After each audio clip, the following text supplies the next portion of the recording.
You're Near the Wild with Matt Becker and John Norris, recorded in Anchorage, Alaska. Hello? Hey, Matt Becker. Hello, Ggreg Chaille. Hey, hold on a second. I'm adjusting my my boom mic. You would love this. This is this is the setup you need. It's a weighted boom mic, like you know the mic stands they use for like kick drums. Oh yeah, like a short little stubby one, right? But right. Instead, like imagine a mic stand. It has that heavy like slag bass, right? Weighted bass, and then it has a straight pull. That's a mic stand, right? When you say mic stand, that's what I think of. A boom stand is a stand that has the weighted or a tripod base, and then it goes straight up, and then there's an arm that is adjustable, and that's what I have right now set up so that the mic is just kind of like floating in front of me, right? And the reason I got this is because of when we talked about in the past what John was using, because it sounded odd. He's balancing the microphone on an acrylic cube of some sort in front of him. And well, you know, we're a couple of podcasts in now. Maybe we could spend a little money on John's equipment. Yeah, I was thinking, I wanted to surprise him for his birthday, but I don't know his address. No, I'm going to send him one of these. All I know is, oh no, I just know you can see the mountains from his house. That was kind of big. That's the closest. You know, sometimes you'd be surprised. The post office, they're pretty astute as to people, places, and addresses. That would be funny. He lives over that way. So I'm just going to track. I'm going to go. I know where he works, so I'll just follow him from home. Actually, you know what? I'll just send it to you, and then you give it to him at the birdhouse. I will. I'll just be like, he'll order a beer, and I'll go, here. It should be, yeah. Because it weighs like 9 pounds. So that would be, you can let it go, because it's just fucking iron, right? It's metal. So you can just let it go onto the bar and slap it down. Wait till he's not like looking and go, yeah, 2 orders of B-52 shooters, boom. And it just makes, and then dust goes everywhere. That's in my head. That's the way that's playing. Mm-hmm. How are you, sir? I am doing great. Today is very hot. I will say it is really hot out. Yeah. Our thermometer melted, so I don't know what the actual temperature is. Well, I mean, then I guess we can say it's probably, well, I don't even, hold on. I'm going to look and see what our thermometer goes up to, okay? Because I imagine it's pretty standard. Hold on a second. Well, if the thermometer temperatures are 1, accurate, and 2, standardized, you're fucked, because ours goes to 120. But we are in Arizona. Yeah. It's a dry heat. Yeah, we usually have dry heat too. Does it go up? Yeah. Is it good? What's that? Can you hear me? I can hear you great. No, yeah. The screen went out. So I was like, ours is dry. We've had humidity the last few days, and it has been like the South, and that's why I don't live in the South. Well, among other reasons. Yeah, well. Because you've been to the South when you could leave. That's why you don't live in the South. I have nothing but good things to say about how come we don't live in the South? Why? Let's live in the South. Why? And now you have to argue with me why we shouldn't live in the South. Well, I'll tell you why. We can say whatever we want, whenever we want, to whoever we want. Yeah, and we'll always be from wherever we're at here. Remember the South? You ain't from here. I've been here 37 years. Don't matter. You ain't from here. All right, I get it. Does that mean I can't go to your garage sale? You're not gonna let me through? I just want to browse. Yeah, the one time that I've was really concerned. I'll say concerned because I don't want to say scared because that's not the way I should be on tour. But the one time I was really concerned was in Louisiana, and that was when there were no hotels and even the venue. The venue was off the main highway. It was Broussard, Louisiana. The main the main highway ran through, which, no one leaves, like no one pulls off. They just keep going through. And at points, there's just dirt, like the well-worn path of people going like, I think I passed it. And they turn around. They just fucking turn around. It's a divided highway with like a green belt in the middle. So we were like, what is this really it? And then we're like, no, turn here. And then Stanhope's giving me shit, going like, oh, fucking listen to I had a Garmin, GPS at the time telling us, turn left here, keep going. Yeah. And it's like, what the fuck? And we're like, there's like tractors and like, bulldozers and stuff on sharing the road with us. And we're like, there's a fucking bar back here. What the fuck is going on? And we keep going. And I'm like, I'm not comfortable going any further than this. And then all of a sudden, like, there's a caboose from a railroad car. There's a caboose. Now you know you're close. Well, hey, I think I know the club. And that was it. That was fucking it. And we get there and it's in the middle of like this industrial complex. And when I say industrial, I know it sounds fancy, but it was Broussard, Louisiana. So it was basically a bunch of people kind of working on things and like it's got a big sign above it that says, you break it, we'll take it. Exactly. So we pull in and then we go in there and this guy, he actually made his money, doing and probably still doing powder coating, right? And fucking cleaned up and is still very successful, I'm sure. And he had this joint in the middle of this industrial kind of complex, right? Way out, like a mile off the highway. And he had this bar. And I think the bar was a money pit, but Becker, we've booked shows. Mm-hmm. All you need is the check to clear and Puddle of Mud will show up, right? So he's got all these fucking signed guitars from all these fucking bands that route through. They go, well, we'll go there. And I'm like, what is this? How come none of you can tell us where a hotel is around here? How come that's odd to me. And then as we're leaving, he's like, the green room will be over at the powder coating house. So we go to a whole off-site area away from this. I like the sound of it. Yeah. And as it turns out, we get back there and I dropped Doug and Bingo and I think Junior was with us and off at the powder coating green room across the parking lot, which didn't look like a parking lot. It looked like a scene from Walking Dead. Like the way they like set things so they can, like the zombies can go this way and that way. Oh, it was part insane. of a chain link fence. Exactly. It's like, it stops here in the middle of the lot. Why? And, when I got there, I go, I'm backing in. And Bingo was with me because we were loading in merch. And she's like, what are you doing? And I go, no, I'm backing in. We might have to leave quick. Cause we had abortion as green t-shirts as well. Yeah, those are going to sell swell. They actually, to be honest with you, they sold really well and a lot to the ladies. That was weird. That's what's weird about the South is a show in New England that would have 80% guys. That same show in the South, it would be like 60-40, 40% females. Cause there's fucking nothing to do, right? And they're third shift, so they can drink before they go to work. Yeah. I just work over on the other side of that fence. I think John Norris is with us. I made it. Yeah, there he is. I've been looking for a good way to break into the conversation, and I didn't find it.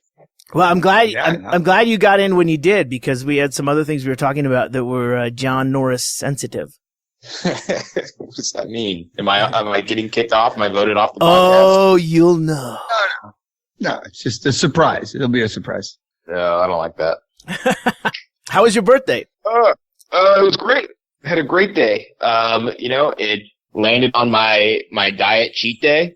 Oh, awesome. So, as I said, chocolate croissants. I actually didn't have any chocolate croissants, but I did eat a lot of gross stuff. Like I just ate ice cream and pastries all day. And then my girlfriend took me to the Crow's Nest for a fancy dinner. Oh, is that at the Captain Cook? Yep. On the very top of the Captain Cook. And while we were there, we were talking about how awful it would be to be in that restaurant during an earthquake. And luckily we got out just hours before a 7.1 magnitude earthquake struck our city. Becker knows when to I warned you there was a big earthquake coming, and I told you, John, don't go to the crow's nest anytime near late January, February. Well, I wanted to get it out of the way. You know I can't stay away from fine dining for that long. I love the Crow's Nest. They've got a really good brunch. Yeah, the food is great. And the service is awesome. We had the bananas Foster's, so they're like flambe and stuff next to the table. Hey, John, that's cool. John, I know you've got your mic precariously balanced on an acrylic cube, but are you somehow talking through like a comb with tissue paper on it or something? I could be. Would that help the quality? No, it sounds like it. I don't know what's going on. Is this better or worse? I might have been talking too far away from it. That's better. That's better, yeah. But not great. No, not great. I don't know. Here, let me unplug this microphone and plug it back in. Oh, that should probably work really well. John, plug the microphone. Lick the end of it. Hey, I didn't know we had the fucking roadie from Foghat with us. Hey, I can fix it. I turned it off and turned it back on. Usually that fixes everything. You turned what on? The microphone. The microphone I turned it off. Has a switch on and it? then I turned it back on. Yeah. John. Oh, this is... I don't know. This totally relates to the John Norris sensitive material from the first part of the podcast. We're in part 2 of the podcast, by the way, gentlemen. Oh, damn it. This is the free-for-all part. This is the part where I didn't even go on Facebook and say, I told you we're going to have a big earthquake. I told you goddamn sons of bitches. That and the volcanoes. The volcanoes and also... But no volcanic activities. Are you tempting the gods? Volcanic activities. Are you kidding? The first week we were down here, they have a volcano that went off 40 miles from San Jose and dropped an inch of dust on everybody. Yeah, I mean, that's San Jose. We're talking about real places that matter, Becker. San Jose, Costa Rica, my friend. The Manhattan of Costa Rica. Wait, Manhattan, New York, or Manhattan Project as an A-bomb? Yeah, just hard to find parking. I don't like when people say like a city is like another city of a different part of the world. Like they say like Sitka is the Paris of Alaska. No one says that. John, no one says that. No way anyone says that. That's what his nickname was once. But nobody's like, hey, Paris, it's the Sitka of Europe. Like it doesn't work both ways. So it shouldn't. They don't agree. It's not reciprocal. Fairbanks is Nebraska of the United States. I'd get behind that. I'd get behind that t-shirt. But actually, Nebraska is one of those areas like Omaha's where a lot of fast food places will test new products. Now, is it for real, or are you working on a bit? For yeah, your no, open mic? I think that's a fact. That like KFC when they did their they were doing like the double down, like was it when they do crazy stuff like that? Oh my god! So we can blame them for that fucking double down with 2 pieces of chicken breast deep fried as the bread of a sandwich. Yeah, so they test that kind of stuff in Omaha because there's a big college there, and it's it's as Midwest you can get. They'll fall for anything. Is that what you mean? I would say Nebraska has that over Fairbanks. Yeah, but that also is where all the insurance companies are located in Omaha. So they want you to have heart disease and everything else. Yeah, they're pushing for it already. It's just a fun fact about Omaha. Okay. We're deficient on Omaha facts only because it's Omaha. John's photo shoot is the first thing on my list. We are very derelict in getting the episode out this week, and I've gotten lots of tweets from people. John, what was so important on Tuesday that you couldn't tell everyone at the photo shoot, hold on, guys, I have to leave to go do a podcast? The photo shoot. Oh, no, I had a video shoot on Tuesday. Pardon me. I was going to say, I got my glamour shots the week before, so that wasn't it. No, it was a video at my work. We're doing this like series about mushing, like dog sledding. So I was actually out in the valley at a dog kennel surrounded by a bunch of sled dogs. And, so I was kind of just trapped out there, dogs barking, and couldn't make it. No, I get it. Ggreg could probably filter that out. Dogs barking every The dogs barking, He yeah. does it with Doug's podcast. It definitely would have sounded like I was in like a really big, like echoey room, but then just a bunch of dogs going fucking nuts, like 100 dogs barking. I just love that people are upset that they can't, or they're displaced a little in their comfort zone for the week because they don't hear us rambling. that was amazing to me. And to be fair, it's we have 3 completely different lives at this point because I'm in Costa Rica and Greg's Bisbee and John, I assume, is still in Alaska. I'm going to California next week. I'm traveling. I'm going to be on the road. See, we're going to have a weird line. We're connected by like the thinnest of threads. Oh, so I mean, it's so hairline. The fact that this even happens. We were just talking about this the other day on the Doug Stanhope podcast. That like the fact that we are actually recording this and connected in the devil's scaling as we are, and that usually, I mean, it's like Becker set up the network down in Costa Rica. We were talking about the infrastructure of Costa Rica and how you were complaining about like, well, yeah, 60-40, there's fucking no paved roads down here. I'm like, but wait a minute. There's enough of infrastructure that Matt Becker set up a network that we are broadcasting through. That is amazing. That's a testament to what Costa Rica has accomplished. Becker's he's like the biggest user of the internet in Costa Rica. Like Becker just him just doing this podcast. He's like the Google of Costa Rica. Everything slows down. Like downloads slow down in the country of Costa Rica when the Near the Wild podcast is recording.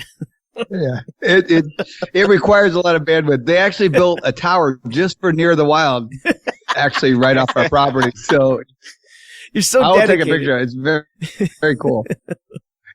But we were talking about how things have changed since like when we first like ventured into Costa Rica and how like what's different. And my first thing was like nothing's different. It's still fucking wild, but it's changed. It absolutely has changed. Especially the tourist areas have changed, but it's still wild, right? I mean, it's wild. Like where we're at. Yeah. I just went snorkeling yesterday. That's why I couldn't do the podcast. I had to go. I had a snorkel.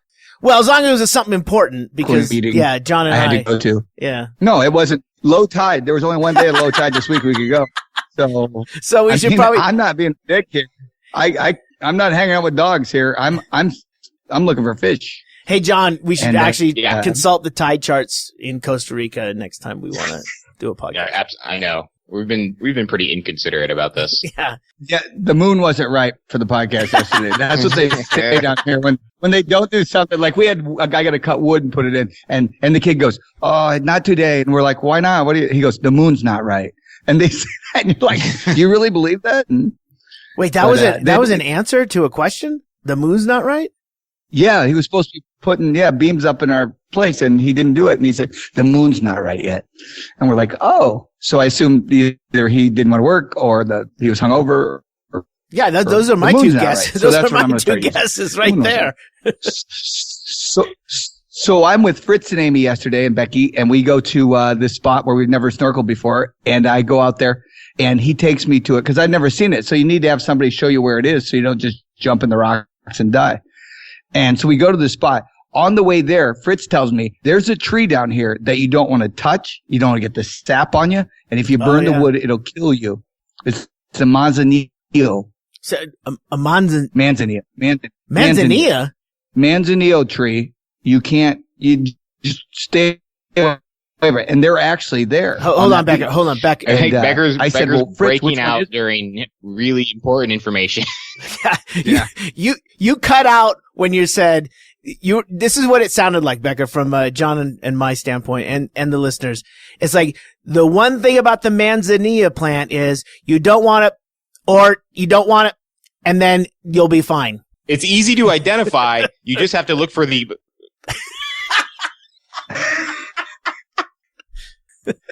But if there's a gold spot on the berry, you'll be fine. Right now, there's a Costa Rican censor delaying my podcast. That's how important Near the Wild is in Costa Rica. No talking about manzaneels. But yeah, it's a really dangerous tree, and it just looks like a tree. But the thing is, I asked Fritz, I go, which tree is it? Because I want to know what this fucking is, so I don't burn it or touch it. And he goes, he's looking at the trees, and he goes, yeah, I don't know which one it is. But they're definitely on this beach. I'm like, what the fuck does that mean? So yeah, whatever you do, you guys, if you're ever down here, do not touch, wipe your ass, or hang out with a manzanillo tree. I'm not going to touch any trees. Yeah. Just don't touch anything. Walk through like pretend you're a pole walking through. Not Polish, but you know what I mean. I'm just going to get one of those big inflatable bubbles that you see people like rolling down hills in sometimes. Yeah, I'm like just gonna walk around Flaming Lips when he goes out in the audience. You think those things would hold heat at all though? Why do you need heat? I'd probably be sweating my ass off, but it's better than touching deadly trees and stepping on frogs that can kill you. One of those bubbles would be great to go across the little the creek that Becker told me that there were crocodiles in when I was up to my hips in water. Yeah, I'm taking instead of wading across, I'm taking the bubble across. Hey Wayne. Yeah, I'm taking the bubble. That would be fun. It's you know what I saw snorkeling too is I saw a snake, a sea snake. What? You said which. We were swimming and Fritz and I were down in this little reef and a sea snake comes up, but he's got two angelfish and they basically are lookouts for him. Posse. So every time if he's the angel, like Kanye West has a posse. Well, I think it's more like prison. I don't think like chalk collars and shit. But the snake was like, we would see him come out and then the angelfish would shoot up at us and then he'd go back in the hole. So we'd back up again and the snake comes back out and then the angelfish come at us. And it was interesting. Like the angelfish were protecting the snake. I don't get it. Yeah. That sounds like a clownfish and an anemone. I don't know. Like it's in a symbiotic relationship, but I don't get it.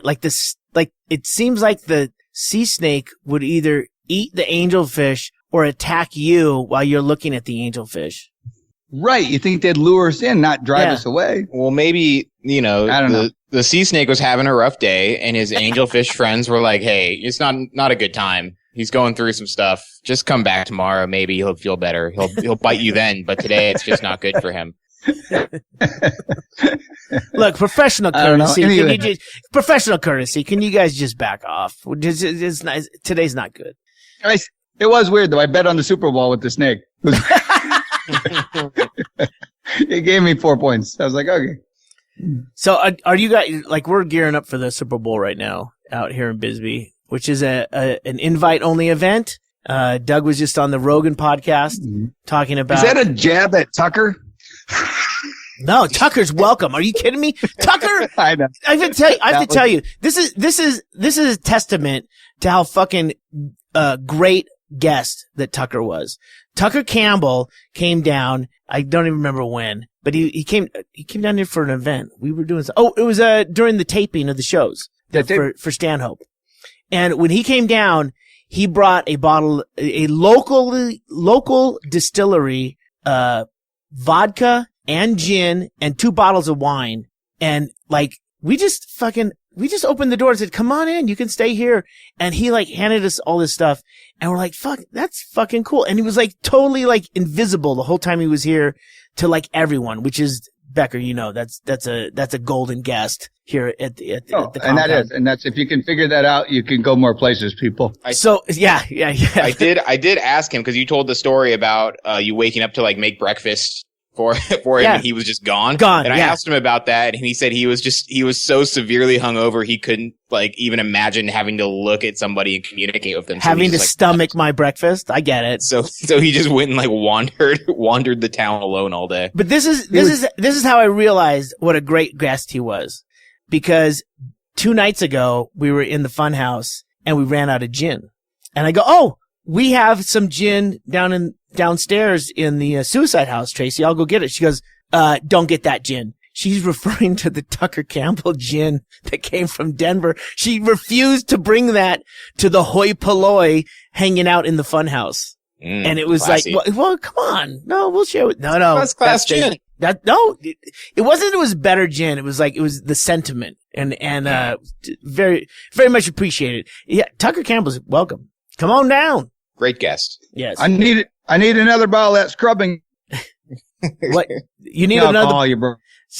Hey, you got to say that again because you cut out. I said I need another bottle of that scrubbing alcohol Tucker brought. That stuff cleans everything. I'm trying to figure out who has the worst connection, you or John. I was doing good for a second. Yeah, you were good when it was just you and I talking. Maybe it's a Skype problem. I don't want to. Maybe we shouldn't enter that into the situation. I am in Alaska, which is probably a lot further behind technology-wise than Costa Rica. Technology, but I think distance-wise, we might be I might be in the middle, right? I mean, I know I'm in the middle, but I might actually be equidistant from both of you. I got to look that up. Right. But I think they're investigating GCI for slow bandwidth, aren't they? Oh, fuck. You know, I saw that. I saw a bunch of tweets originating from Anchorage, Alaska, of people bitching about GCI, and then one of them, Billy Bad, was like, "Oh, GCI, you're gonna get yours. You're gonna get it good," something like that. And I'm like, "Wow, this is like GCI rare. Is a person. It's like, oh, you're gonna get it, man." I'm like, "What the fuck? It's a company." Well, companies are people, so I guess. Mm-hmm. Yeah. Well, I mean, GCI is awful, and they're definitely making it really hard to get decent internet. We have the worst internet in the entire country. Yeah, we do. And how is that? And yet you guys are more online. You guys are like online on, like, your activity online is on par with like Norway, like distant areas that are starving for information. It's really weird. You guys are really one of the, you're one of the states that are most connected. You know, I mean, it's only, what is it? 600,000 people. We're so far away from everything. But I mean, exactly. You are so far away from everything that you're thirsting for some kind of outside. You just want a good touch. You just want someone just look at it. Look at me. Someone just look at me. Somebody read my blog. I'm a person. The midpoint between Anchorage and Costa Rica is just outside of Denver. Denver? Oh, you're kidding. Yep. Wow, I'm fucking way off. Tucker, you're in the middle. Yeah, you are. Brilliant.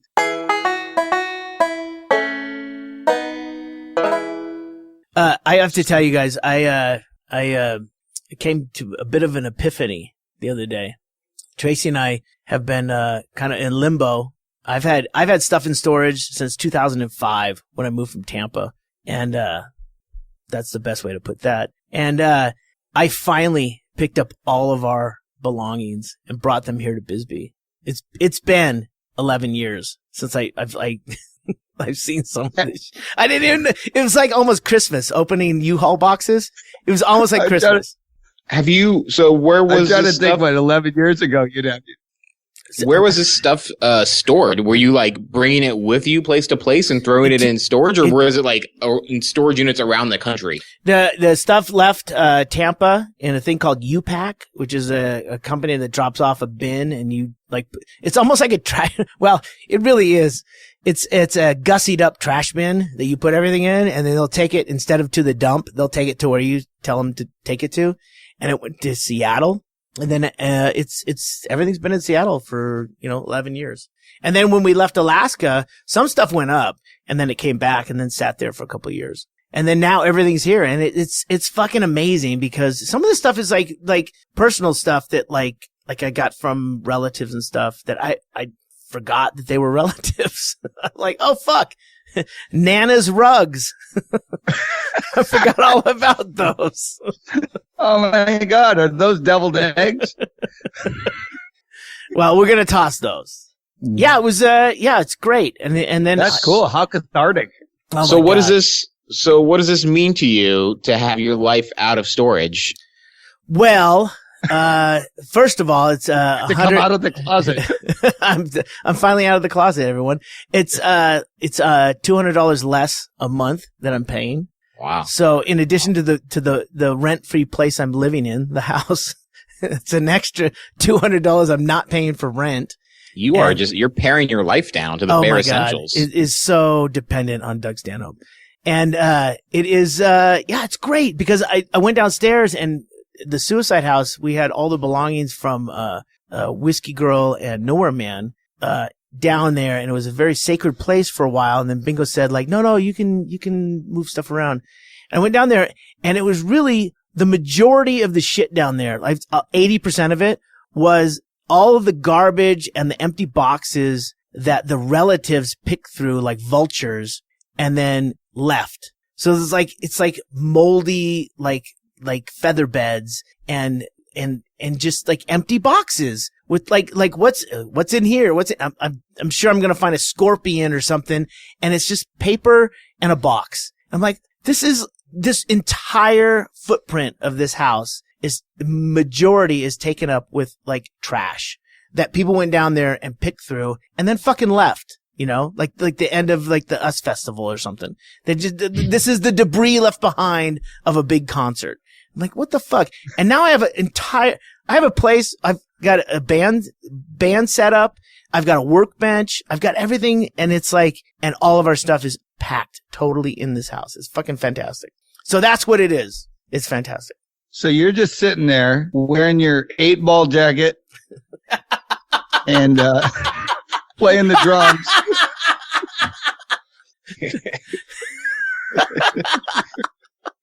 And now you think you're an adult. I'm not an adult. I'm in fucking heaven, man. It's great. It's fantastic. The 8-ball jacket, when you said that, oh my God. I was trying to think of something from 11 years ago that you go, I can't believe I still have this. That reminds me of like the Bulldogs. Remember the Bulldogs in Anchorage? Yeah. I can't believe they got arrested. Okay. Imagine this. I'm doing air quotes when I go, that softball team called the Bulldogs. Yeah, that's fantastic. So anyway, when I'm down there cleaning out the basement, getting ready to go pick up our stuff in Tucson with, from Pods, where they deliver something, you fill it, and then they move it somewhere, right? So I'm down there and I'm moving like people's stuff that they're dead. There's like clothes and stuff like that the vultures didn't want. And I'm moving these dead people's stuff so I can make room for my stuff that I will eventually be dead. And someone will have to, you know what I mean? It was kind of a mind fuck. I'm like, this is weird. It's like, do I really need like these guitars and this fucking, like all these framed pictures from the War of the Gargantuas? Cause someone's just gonna have to move this shit later. Cause they're gonna walk over that. They're not all the shit you own is just a hassle. It totally. For somebody in the future. But I'm moving someone else's hassle to make room for my hassle. You know what I mean? It's like I don't have kids. Someone who doesn't know me is going to pick something up and go, the fucking, what weirdo lived here? You know? Ggreg, I'm going to tell you this right now, because we don't have kids either. Do what I did about 2 years ago. Get a label maker and put tags on everything you own. And what? Put like radioactive so no one touches it? Yeah. No, not that. What kind of tags? Anything you want. Like, $49.95. Just put price tags on everything you own. That way when you die, you got some idea what you were worth. Break it, you bought it. Yeah. Actually, I was smart enough when we moved out of the storage units up north in Seattle. I was smart enough to have Tracy with a sheet, 8.5 by 11 sheet that's cut in half with labels, like a big, label that she can write on, and all of our boxes are labeled. Now, how long those are gonna last, I don't know. And it's been pretty accurate. That helped a lot. But at the same time, I can't go to like a Brother P touch. I mean, we've got everything pretty much labeled as far down as we want to go. But I know what you're saying. It's important because once you put the shit down there, if you can't access it knowing where stuff is, then you're just unloading everything and then loading it back in every night. You're on the Michael Jackson tour. You're loading in, loading out, loading and loading out. So, we've done that at least to my satisfaction. You should just turn your house into like a consignment store. And then have open 1 or 2 days a week and people can just come in and start buying your stuff and, and they maybe trade. So you're rotating. It's John, not I'm like not selling. I'm not selling. It's just a business. John, I'm finally in my nirvana. I'm going to set up a fucking total like workout jam area downstairs because I got Mishka showing up. I got other musicians showing up for Super Bowl. It's going to be fucking fantastic. And it's the first time in 15 years that I've actually, because I couldn't do that in Tampa. That's fucking for sure. Great. The stuff you own in the end owns you. That's a quote I just made up. No. And finally I'm owned by my stuff. That's fantastic. Well, I am the bus. I am the bus in the back of Becker's backyard. Everything I have is right here now. Everything I own is right here. I'm not paying the VIG at some fucking storage unit where it's just, it's cataloging spiders and fucking scorpions. I'm happy. Everything is right here. I love it. Do you feel powerful looking out over everything you own? John, over your kingdom? It's a power you won't even understand. Until you're over the age of 40. Everything I own fits inside like one room and doesn't even take up the whole room. I own like so few things. It's incredible. That's a great thing. But I played music for a while, so I collected a lot of shit. But Greg's like I am. He gets things because he knows in the future he's going to need it. And the thing is, Ggreg, you've had to have phantom pains where you reach for something and it wasn't there. Oh, fuck off. Don't fucking bring that up right now. Don't fucking bring that up right now. There's plenty of things that I left behind that now you own that I have fucking reached for, you motherfucker.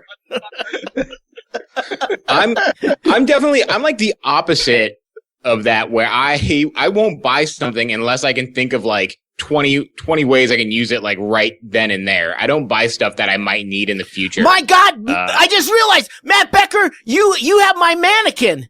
You motherfucker. Yes, I do. Yes, sir. you do. And there was room in the fucking storage thing. I could have brought that. God damn it. Yes, thank you for bringing that up. Ship it.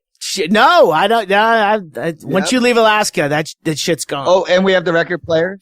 We have the record player, the sound system. That is, That's that was amazing. the old 70s console fucking record player. That thing's amazing. And you can get the needles for that too, by the way. You have to find, you figure it out. But yeah. You know what's funny too is on the sound system thing from the 70s, it doesn't say like volume. It says loudness. From before they invented the word volume. Yeah. It goes to 11. That thing was, we used to play, the radio through that because that was, and then we had a USB fucking, one of these, combo units that will burn to a disc or like a USB port and stuff like that, sitting on top of it, almost mocking it. And we never used it, but we always used the radio option on that 70s console. That thing is fucking amazing. And that, I have to tell you, that's the beauty of Alaska is that there's a lot of shit that no one appreciates that is from a long time ago when people like brought it up there on a fucking Conestoga wagon. Yeah. And there's no way they could ship that out now. No, why would you? Why? We didn't. That was, and that's the thing I'm grabbing for. I'm grabbing for the 70s console fucking radio player. No, that thing sounds so amazing. Oh, it's really great. It's so different. And it's a good piece of furniture. Yep. But do you guys, I don't know, do you guys really want all this stuff?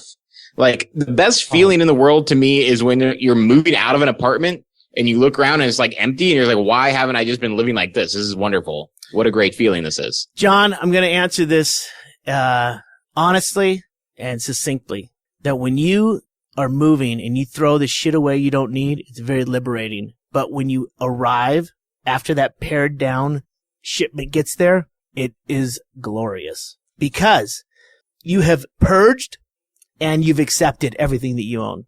And even right now, I know that I'm going to get rid of some of this stuff that we have, but it is very cathartic. Like Becker said, it's very cathartic knowing that some of these things have gone away and that you can let them go. But at the same time, it's like, it's so nice to know that you have these things that you like.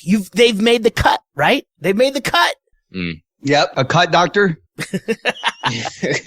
I need to start a collection, something that is expensive and hard to store and nobody appreciates except me. Is that okay? Hold on. Expensive? Is that what you think I'm talking about? Well, no, I'm just thinking of my stuff for what okay. You know, if I'm gonna collect something, I want it to be something that is like, this is my life now. Like diamond jock straps or something? I don't know if that would be a small collection. Well, you said it, not me. To store. I was thinking like tubas. Like maybe I'll start collecting tubas. I don't play the tuba, but they're expensive and they would take up a lot of space. And when someone needs one, they're gonna go, yeah. I know a guy. I'm the source for rare tubas in Alaska, and there's got to be one. You know, it'd be like if you walk into my tuba room, it's impressive because they're big, and you're like, wow, where the fuck did you get all these tubas? Well, good luck with that, John. Yeah, but John, you could repurpose your tubas. You could make them into like, I don't know, beer bongs. You could do anything with them. I'd have to because I'm not going to learn to play the tuba, so I'd have to do something with them. Well, no one said anything about learning how to play them. Yeah, but like put plants in them, just growing some aloe vera plants out of my tubas. I have a ukulele. I don't know how to play it. Well, the guy from the Roots might need one once in a while, so maybe you could just be an exchange program. Oh, maybe. Yeah. It can't I feel like you could easily be the #1 tuba collector in the world. Well, I think you'd have to work at it because I think there's already one. If he's got two, then he's winning. Why would you own more than one tuba, right? Because they're crazy. Well, I don't even know. This is where you buy. This is where you buy low and sell high, John. Okay, John. You ever go to the mall and see that thing where they do it? It's usually for the blind, which I thought was funny. But you take a quarter, you drop it in, and it goes around that cone. Yeah. Spins in a circle, and it goes in the thing, and it's like for charity. But it's cool. But I wonder if you could do that with a tuba. Never mind. Like let a quarter go in and just go round and round, round, round. I looked up tuba collection, and the Vincent Ethel Simonetti historic tuba collection already exists, and it is impressive. So you're giving up that easy? Well, I mean, I'm just brainstorming. Maybe tuba's not the collection for me, but it is intimidating. They have 300 plus instruments in North Carolina. Wow. The tuba was invented in 1830? That's not correct. No, the collection's from 1830. Maybe the tuba is from it says the development of various members of the tuba family from its inception circa 1830. Does that mean like Mozart never used a tuba in his pieces? My mind just got blown. Like Are we playing a Google game right now? This is the best podcast ever where we just Google things. Yeah, this is really diverted, but I mean I know it was. I think they turned them into gramophones later. Don't worry. Don't worry, audience. The wait was worth it. Honestly, I'm looking. Tubas. I'm like going through my head, like of the two things that I know from Mozart, thinking if I've heard a tuba. Wait, is there a tuba in Eine kleine Nachtmusik? Someone help us out. That could be the oboe. Now I think that's a woodwind, so I think that would be there, but I don't think the brass was there. There's no trumpets or trombones in Mozart, right? Is there a trombone? So I just looked up Mozart tuba, and there's a Mozart Requiem tuba marum. It's described as stately but not pretentious. So I know that you're looking things up because I'm looking things up too, and I wish I knew how to take out the clicking of the keyboard sound because I listen to some other podcasts and I'm like, God damn it. I know they're looking shit up. They say they're looking shit up, and I don't hear the clicking. So I apologize if the clicking noise is in there. I love the clicking. I think it gives a real sense of place. I think it puts it reminds me of the listener in the room where they go like breaking news. You guys aren't doing the production, so of course you love the clicking. Can I take a piss really quick? Yeah, go ahead. I'm gonna get a beer. You guys, get a beer. Break.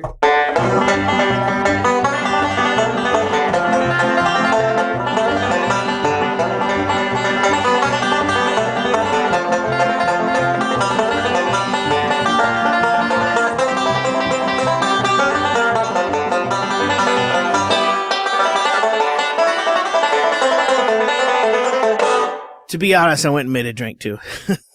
John? Yep. Made it back. There he is. What'd you do, John, on your break?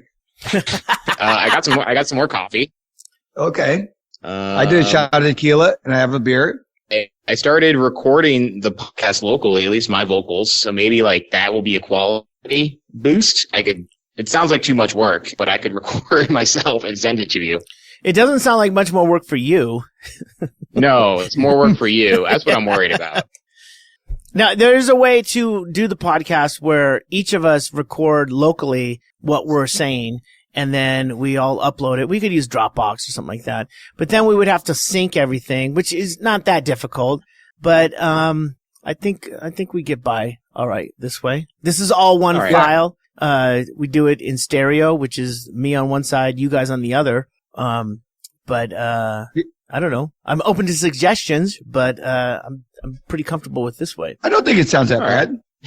Hold on. Let me look this up. John's got his audiophile friends at work who object to the hissing or some kind of background noise that no one else pays attention to. Wait, what? They're not paying the bills. I don't care what they think. We could release 3 different versions of Near the Wild. One's just us talking.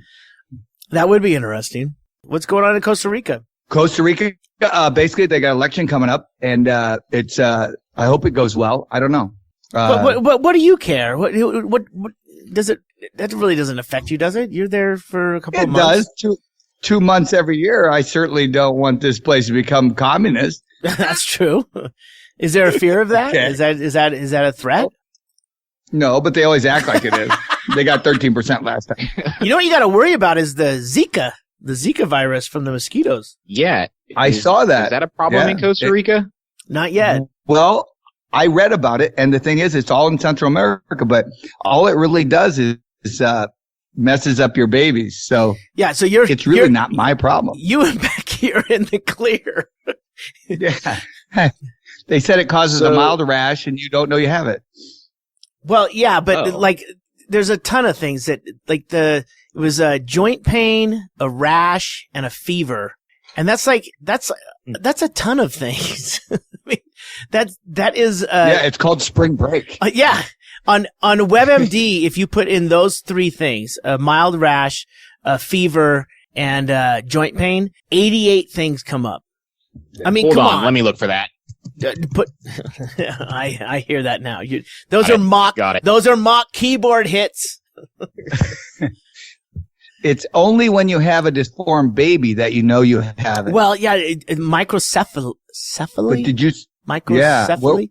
Yeah, that is the outcome of being infected with the Zika virus, and you only find out later. I mean, right. As if pregnancy wasn't enough of a buzzkill. That's where buzzkill comes from. Oh. But the thing about it is that I think it was Ecuador's president said, "Don't have any babies till 2017, please."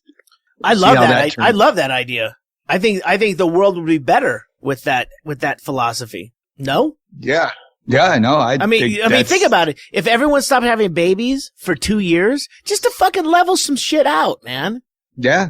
I mean, we're not saying like purple people don't have babies for 2 years. We're not saying like certain people shouldn't have babies. We're saying everyone chill out. Keep fucking, but just use protection, right?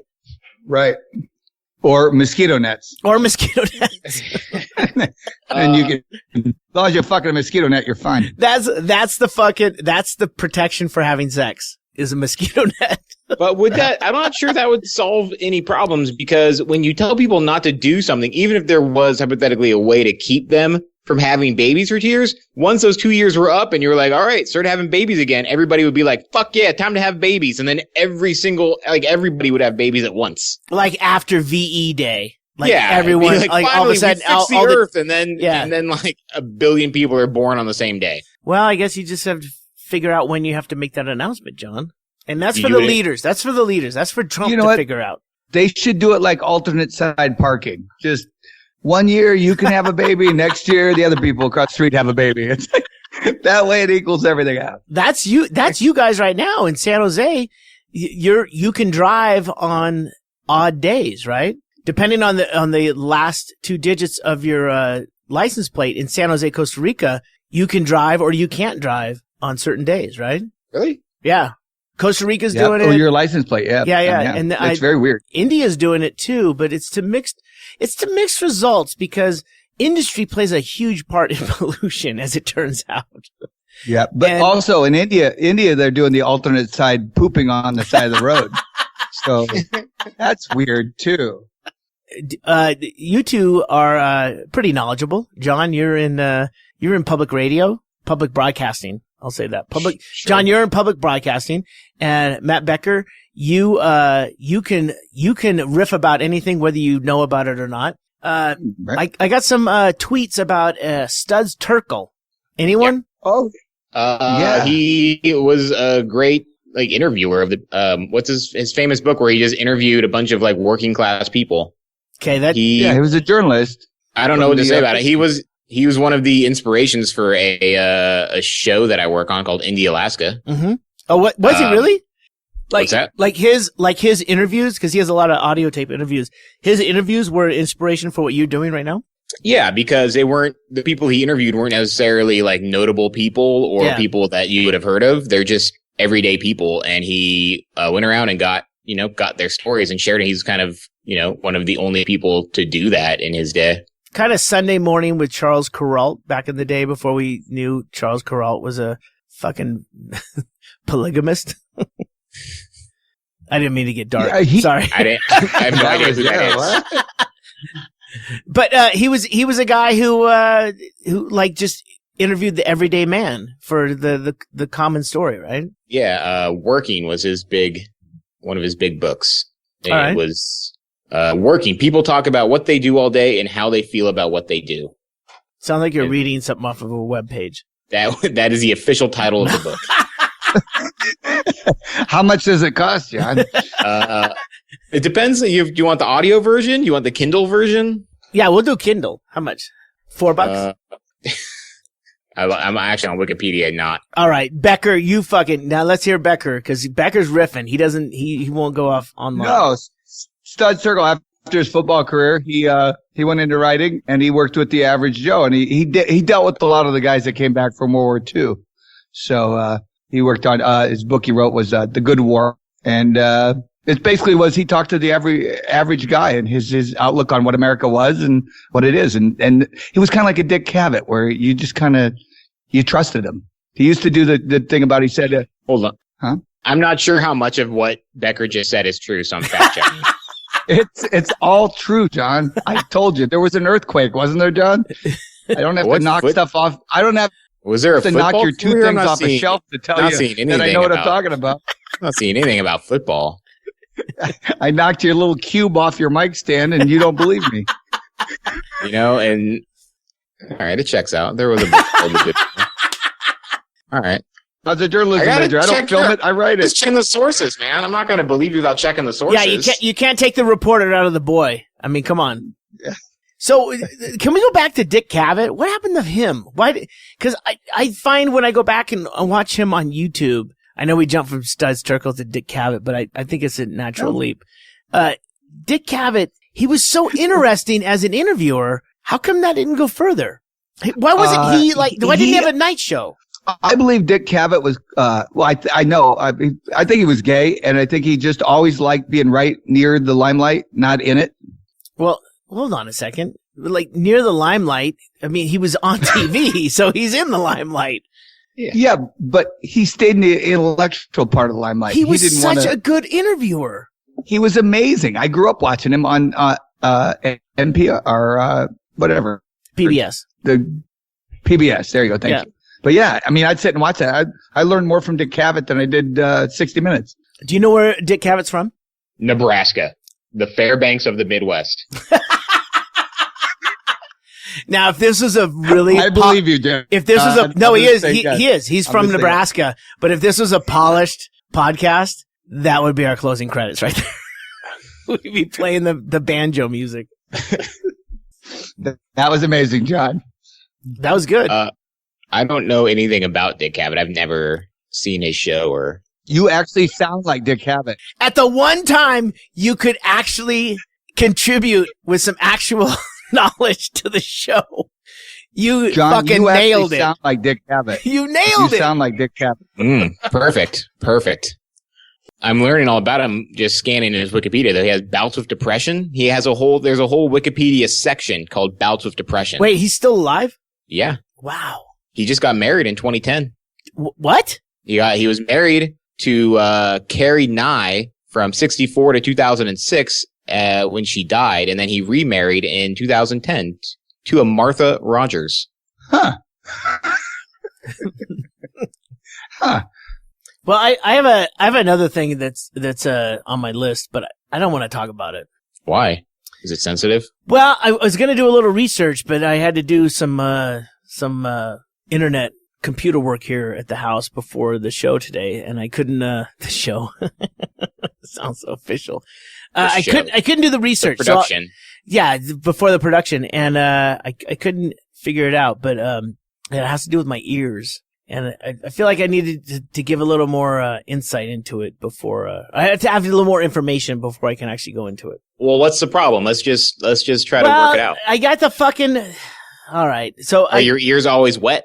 No, I'm an iPhoner, so I have the headphones that they give you, the little. They're not earbuds, because earbuds, it's the silicone. When I think of earbuds, I think of the silicone inserts that go into your ear. It's a cushion. It's a friendly hello from a piece of technology. Are these like the older iPhone headphones or the newer These ones? these are the hard communist, like Plastic. yeah. It's that Bugs Bunny commercial, or the Bugs Bunny the soundtrack, the dun dun dun dun dun, the industrial. These are the fucking these hard plastic mushrooms that you have to make fit in your ear. Well, now I go to sleep at night listening to podcasts, and I got a timer on. I'm not a fucking idiot. At 20 minutes it shuts off. But now I have a scab in my right ear from these soft plastic headphones sitting in my fucking ear. Yeah, maybe you should not put those in your ears when you go to sleep. I think I just solved it. John, I get that. If you want me to send you a bill for this hospital visit, I'm not asking for the solution. I'm just wondering, this is a problem. No man is an island. This can't just be me, right? No, I'm sure it's common. Yeah. You tried over the ear headphones? I've got all styles, but at night I just plug these in, and you're right. I should stop, but at the same time, it's like Apple's a big product. That's a brand, man. I'm afraid you're gonna make a wrong move, you're gonna push the earbud like deep into your ear canal. Listen, I'm not using it incorrectly. I'm setting them in my ear. They sit naturally. There's no weirdness happening here. They just make your ears bleed. One ear I can feel that, like, if I touch it, there is a sensitivity to it, and it is based on using these headphones. And I don't like that. And I think that there's more people out there that have experienced this. And why do they keep sending those out with the phone? I had the same thing, Greg.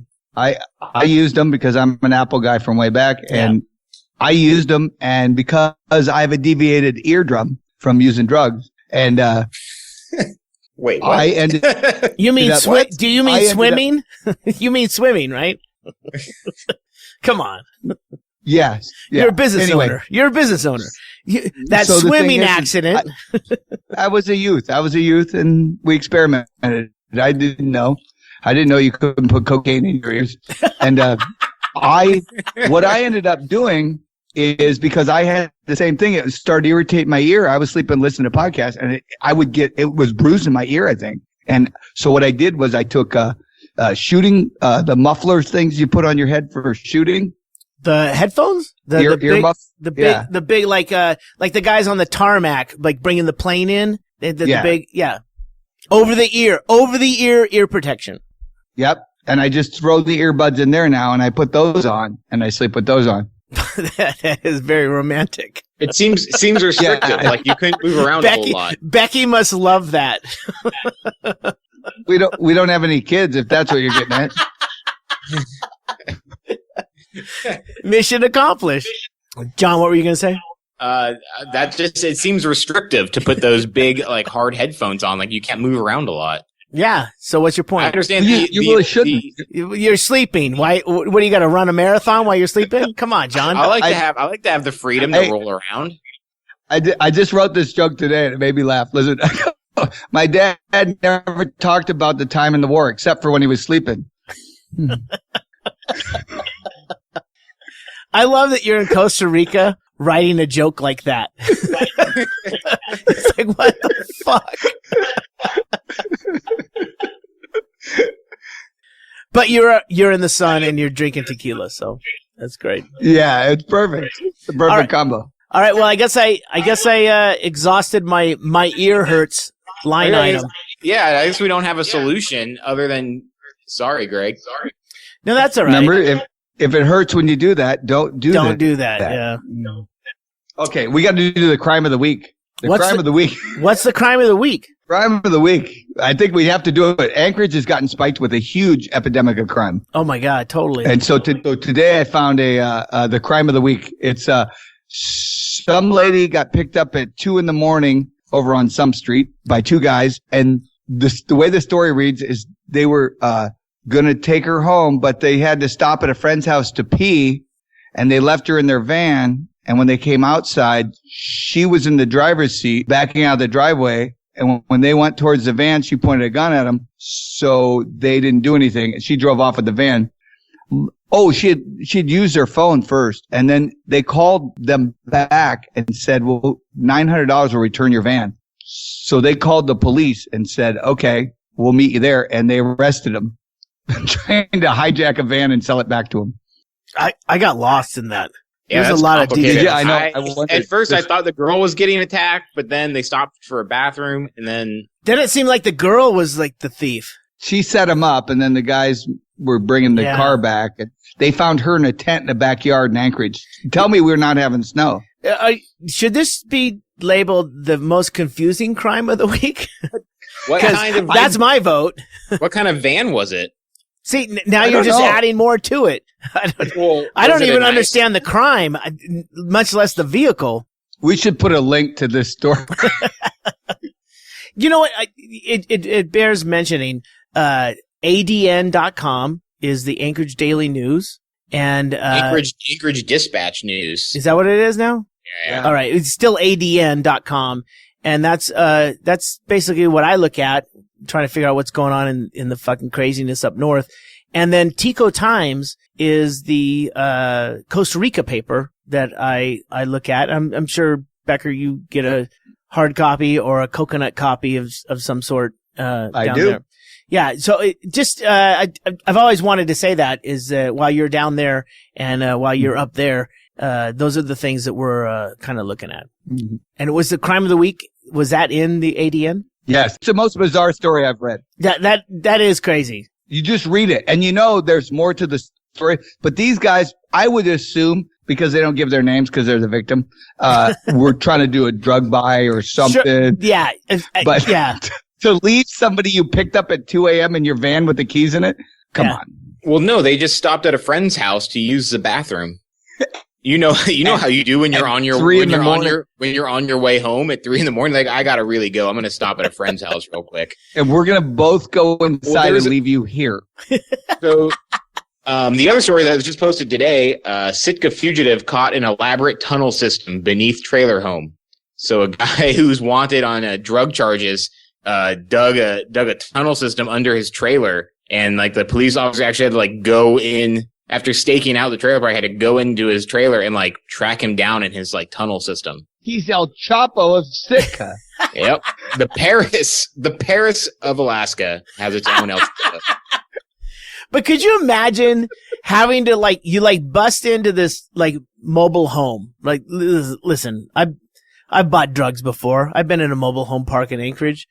It's fucking sketchy going in when there's someone on the other side of the door. Can you imagine going into one of these mobile homes and like no one there, and then there's like a a vertical drop down into some fucking it's like, get the fucking drone down there. Who the fuck is going to go down into? Here's my favorite line in the story. It says, police then used a battering ram to get through a plywood door that led to the tunnel system. Why do they have to use a battering ram to go through a plywood door? I imagine it's just like a half-inch piece of wood, like leaned over a hole. Yeah. They're probably just like, we don't know how to explain what we're going to do. So just say battering ram. Because honestly, or maybe they got like a battering ram that costs like $20,000. No, it's called use this thing for everything. It's called a post hole digger, and it's a big piece of metal that is a tube with handles on the side, and you slide it down over a piece of galvanized pipe,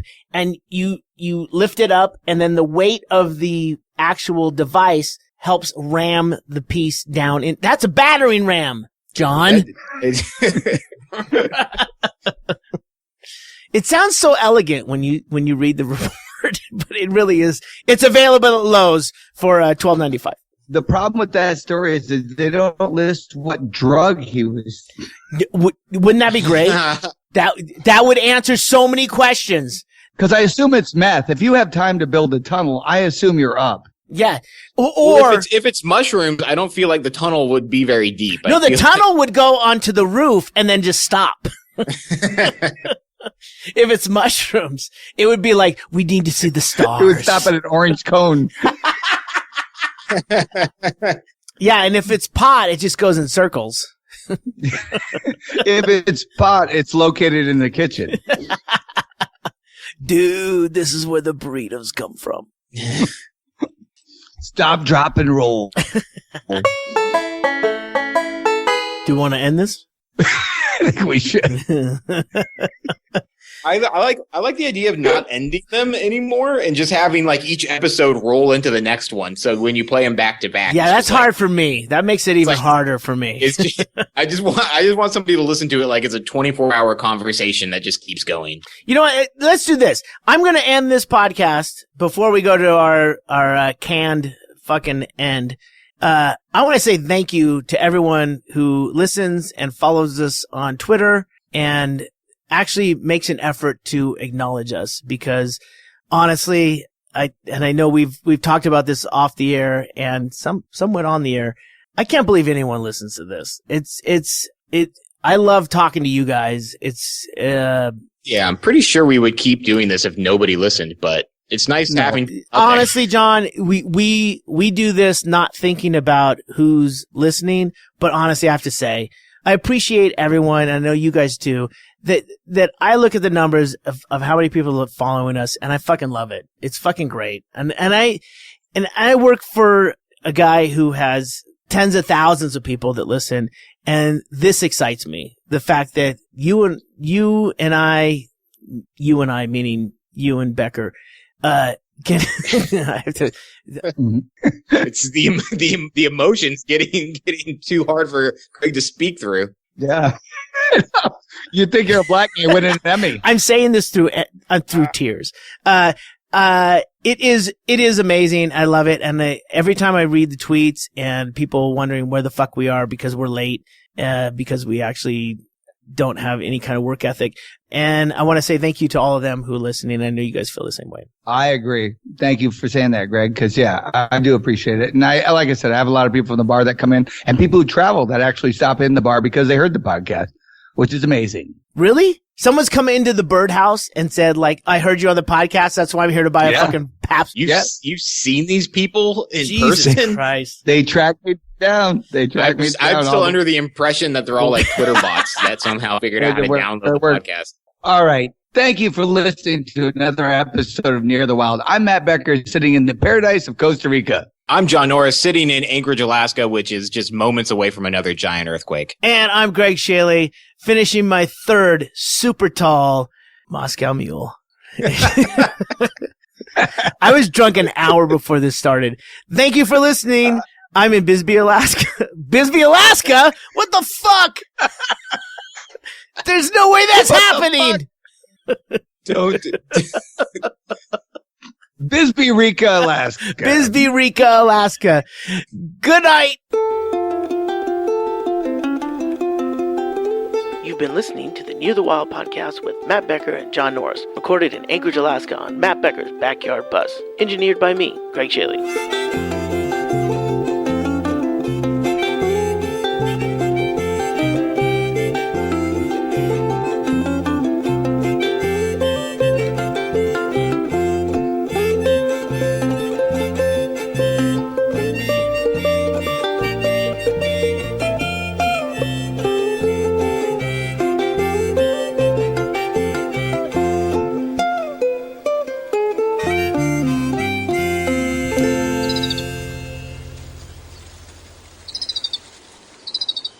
Hello. I nominate you. What? John, you do it while Becker's gone. I got. Who the fuck is talking? Becky Becker. Is that Becky Becker? There's no females on the Near the Wild podcast. Boys only.